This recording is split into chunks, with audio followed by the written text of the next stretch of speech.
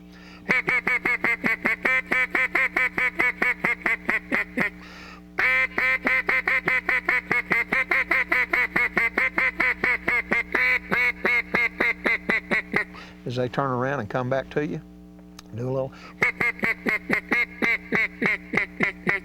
And one of my favorite calls is just an old mallard, hen mallard, pleading type. It's a beg, it's a lonesome hen. She's telling them, hey guys, come on in here. It's a, really, that just turns them around. It's a, and if I'm fortunate enough, like I am in all these videos, those ducks always seem to turn around and come back to me. I get off of them a little bit and lighten back up, sound more excited, and as they turn and come back, greet them again with that. And as they start to get back in that 150-yard range, then you go back to your basics of never calling at them when they're looking right at you and calling them on the corners. Now, a feed call mixed in with all this, everybody wants to be able to do a feed call, what I call a rolling feed call or a machine gun style feed call. They want to learn how to do that real fast feed call. It kind of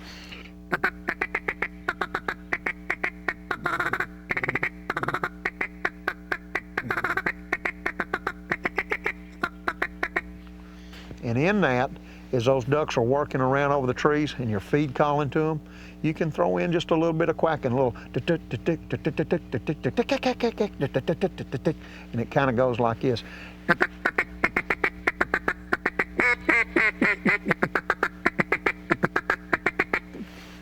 You're just trying to reassure those ducks and make them understand and make them feel comfortable with the situation, that this is a place where ducks are resting and they're feeding and it's safe and everything seems natural to them, okay? So these are just some little things that you can do for advanced calling techniques. We're gonna show you some things now in this footage. We're gonna make these ducks dance and make them get down in the hole. It's tough, but we're gonna get them in there. Now it's time for my favorite style of duck hunting, which is hunting mallards and green timber in Arkansas with my new good buddy, Bro.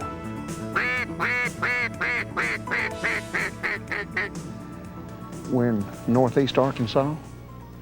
It's kind of a clear morning. Got a little clouds moving in. It's about 35 degrees, and we're in flooded timber. It's about knee deep, and we're having a hard time getting these ducks down in here this morning. It's late in the season. They've been called at and shot at a lot, and it's really kind of tough, but I think we'll get them in here once we get a little light on the water. These ducks come down south, and they eat corn, and they eat grain, and they eat all these other things all the way down. And when they get here to Arkansas, we lay out a buffet table for them in these woods. There's lots of acorns, and lots of invertebrates here in these woods. And they love to come in here in these woods and feed and rest and loaf during the day. They feed out in these fields at night and rest out there for safety. And then they come in here in these woods in the daytime, and they can ease around in here and eat acorns, catch them in an occasional invertebrate, and it gives them all the nutrients and everything that they need. It's just a traditional thing. Years and years ago, there was thousands and thousands and thousands of acres of flooded bottomland, and today, there's just not hardly any left at all. And the state has preserved some, and some of the landowners have preserved some places like this. And it's a beautiful place, and a lot of ducks. We just need somebody doing a little better job than we are calling these ducks. We need to do a little better job getting these ducks in here. We'll have some fun.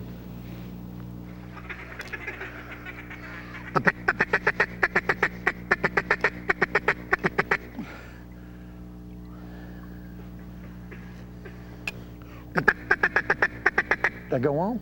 Here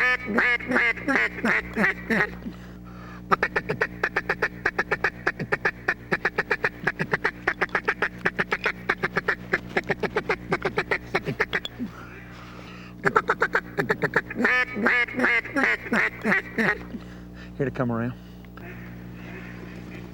All right, here they come. Here they come. Get ready. Take them. I'm gonna shoot them. Dead bird.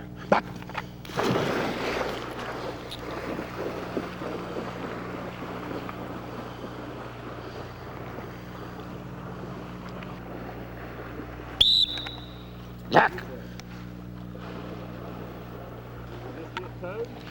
That's all. All right.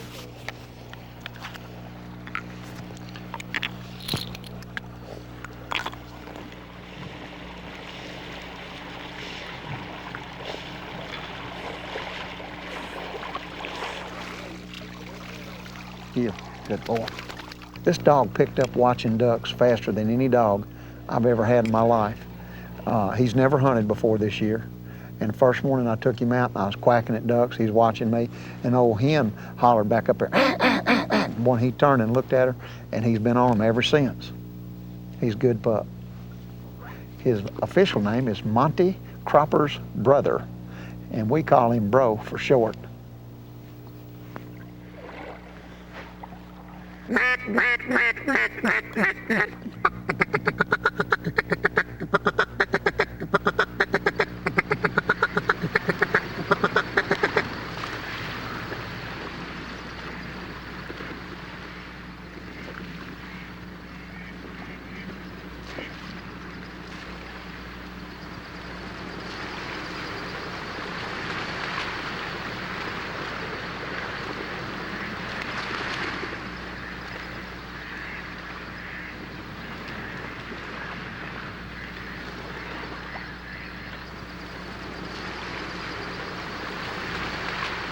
All right, get ready. Take them, take them.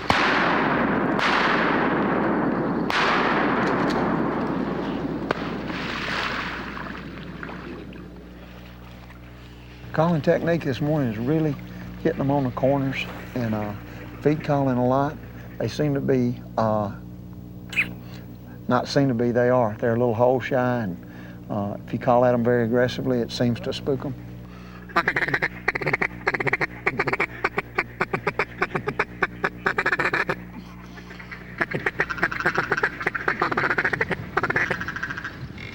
Take them.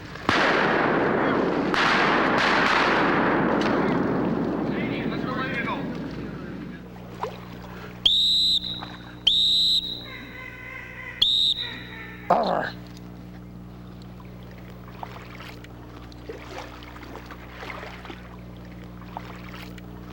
Come on, buddy. That's a true conservation tool at work right there, gang. He's also a heart attack saver.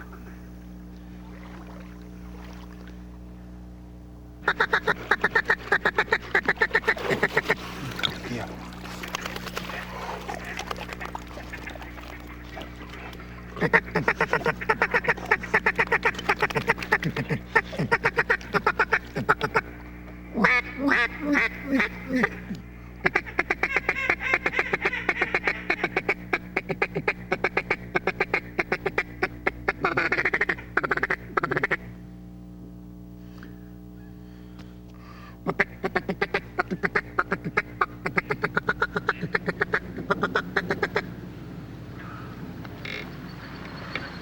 Get ready, take them.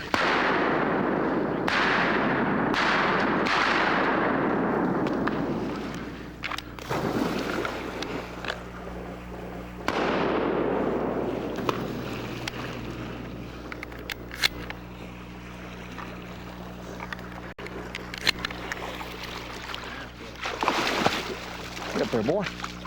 Kill him. Yes.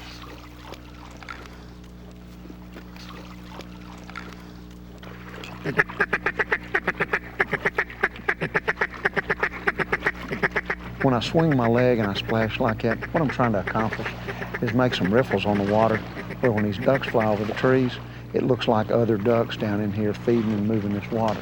Because when ducks are down in here in the woods feeding, the water just moving and vibrating and shaking alive. And that's what we're trying to do, is put some riffles on this water and make it look like ducks are actually in here in these woods sitting and feeding.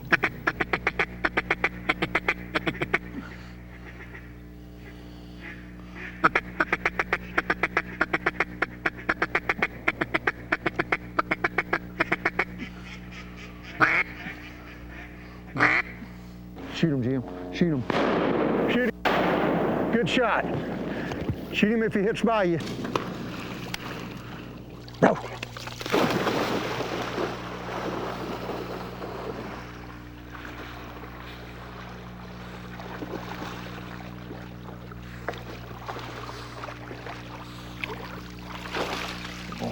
Good boy. Good boy. Good boy.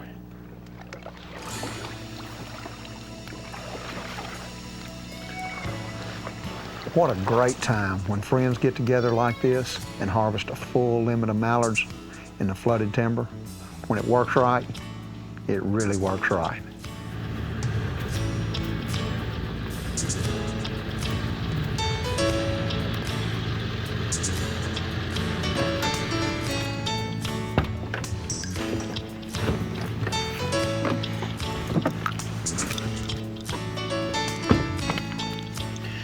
Now let's just talk about decoys for a few minutes, okay?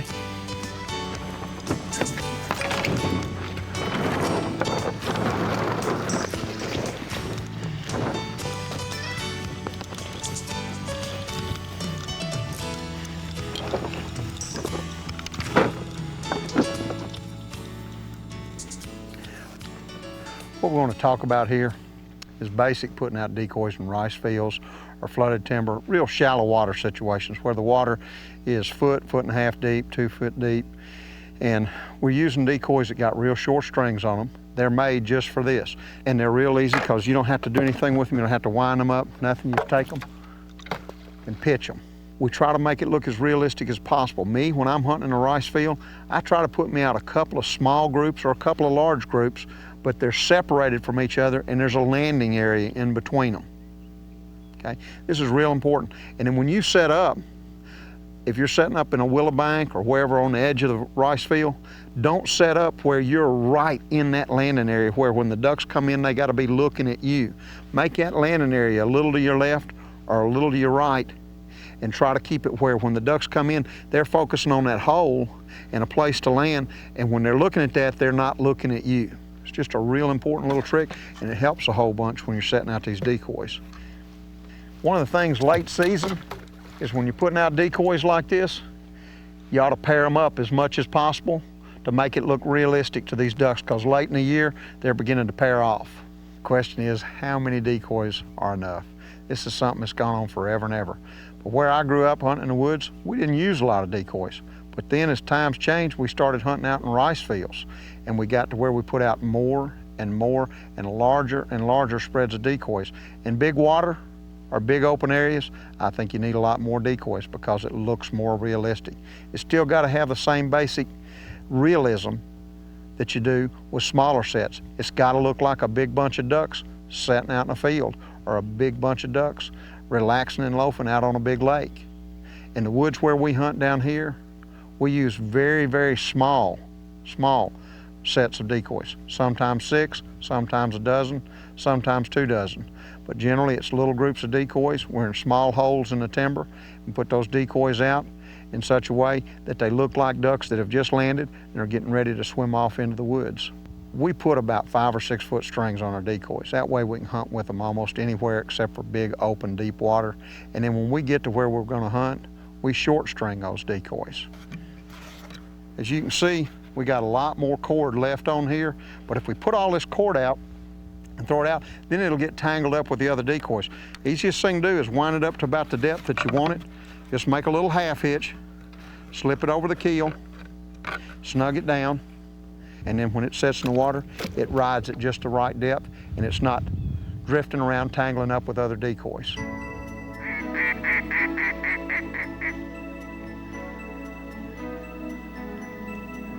Man, they are just pouring into that field. Hundreds and hundreds. They're just jumping back and forth.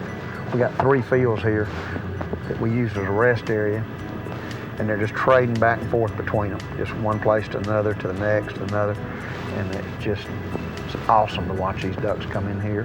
And then in the evenings, they leave every night about dark or about 30 minutes after, and it's just an incredible sight to see all these ducks going out. The importance of doing what we're doing is so in the morning when we get back over here and get ready to hunt these ducks, we're gonna know where to go, where to set up, and it's gonna be dark. And if you don't know that, a lot of times you get set up in the wrong place, you waste a lot of time, and you know, we only hunt ducks in the mornings. So we use our afternoons to kind of look around, see what the ducks are doing, and get ready so when we go back the next morning, we'll know exactly where to go and how to set up.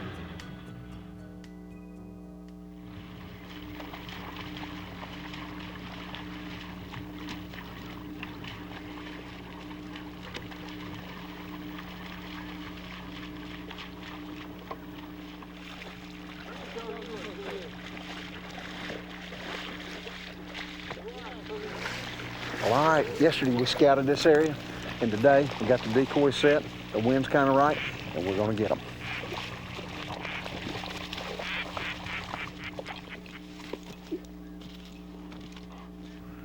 Get them over this way, maybe.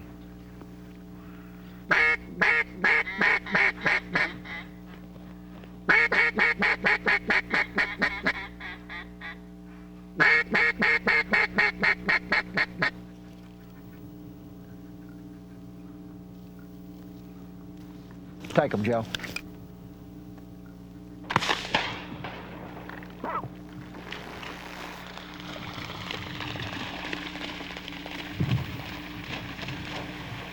Oh, he can work in here, can't he?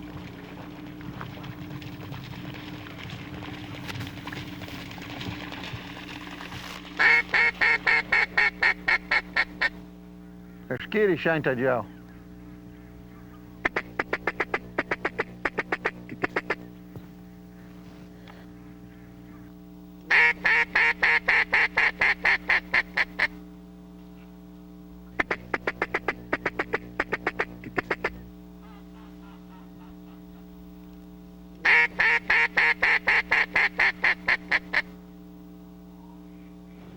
Joe? There you go. I hit him that second shot. Yeah, that's a good shot. Good shot. I like him long shots. Also, I'm out of bullets.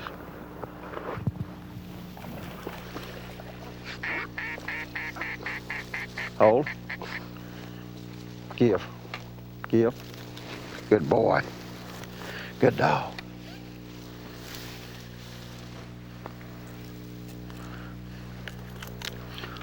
Unload these 3.5-inch Winchester BBs. If you notice, we're calling these ducks kind of quiet, soft, easy feed calling. We're calling at them lighter type calling, kind of on the corners. But we're not real aggressively going after these ducks and trying to call them real hard. And it seems to work best when we do that.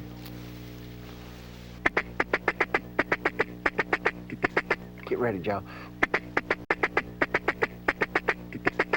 All right. Take them, Joe.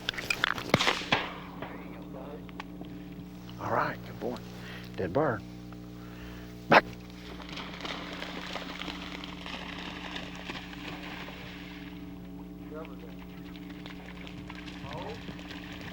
Here.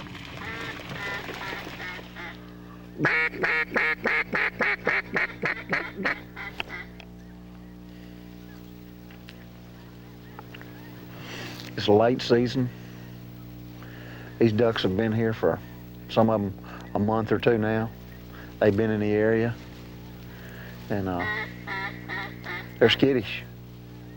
They're hard to call, and they humble you from time to time.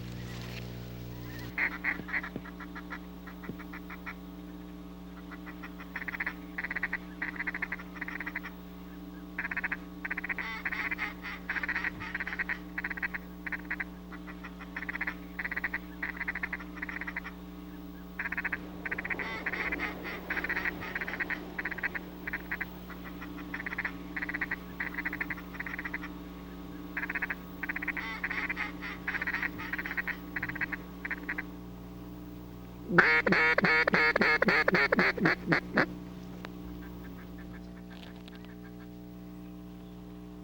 ready.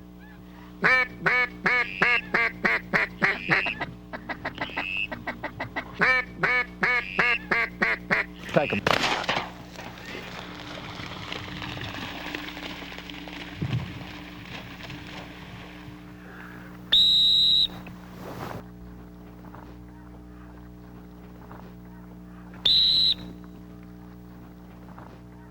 Over.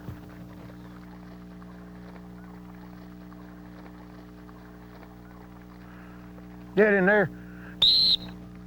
Over. Good boy. That's what y'all wanted me to do, wasn't it? Hold. Sit. Give. Give. Good boy. Okay. Shake it off. Good dog. All right. Let's wrap them up, guys.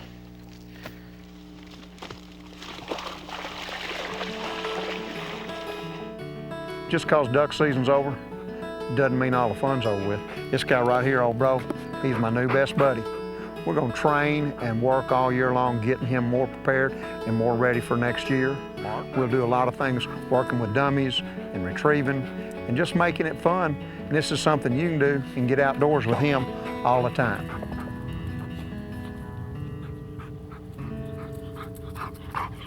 Hold it. Hold it. Kill. Stay. Good boy. There's never been a better friend that God gave to a man than a dog. And I ought to know, because I just lost my old dog Maggie after 12 years. I want to dedicate this video to her. It's a real hard thing for me to say, but a lot of people have a lot of dogs, and I know they all love them, and I loved her. But most people would say they've never seen a better one than her.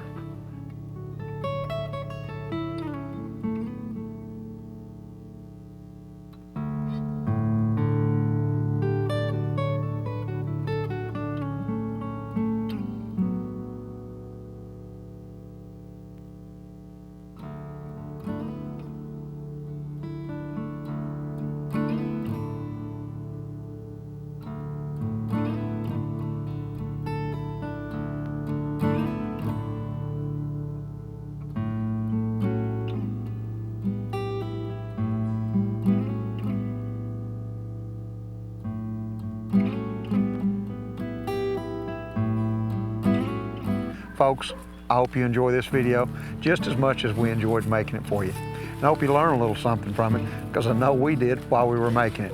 And Maggie, darling, this one's for you.